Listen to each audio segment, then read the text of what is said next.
Hello বন্ধুরা, সকাল সকাল আমার এক কাস্টমার আসছে একটি মোবাইল সার্ভিসিং করার জন্য। এই মোবাইলের মূলত টাচ ডিসপ্লে গাম ছেড়ে দিয়েছে এবং চার্জিং সমস্যা।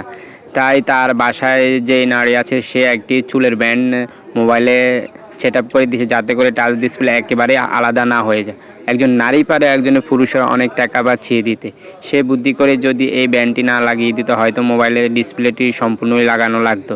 তাই আমি সর্বপ্রথম মোবাইলের চার্জিং পিনটি চেঞ্জ করব, যেহেতু মোবাইলের চার্জ নেয় না বা তাড়াতাড়ি হয় না। তাই আমি চার্জিং লজিকটি আলাদা করে নিয়েছি এবং আমার এখান থেকে একেবারে অরিজিনাল একটি চার্জিং পিন দিব, যাতে করে তার এই সার্ভিসিংয়ের পরে যেন অনেক দিন টেকসই হয়। যেহেতু আমার পরিচিত কাস্টমার, আমি চাই তার যেন কাজটা কোনোভাবেই খারাপ না হয়। সে যেহেতু অনেক কষ্ট করে আমার দ্বারে আসছে, তাই আমি সুন্দরভাবে একটি চার্জিং পিন সেট আপ করে আবারও পুনরায় মোবাইলে সেট আপ করে দেখব চার্জ হয় বা নেয় কি না। ঠিক আছে, ওকে, আমার চার্জার পিনটি লাগানো হয়ে গেছে এবং আমি পুনরায় মোবাইলটি সেট আপ করে এবং চেক করার জন্য প্রস্তুত নিচ্ছি।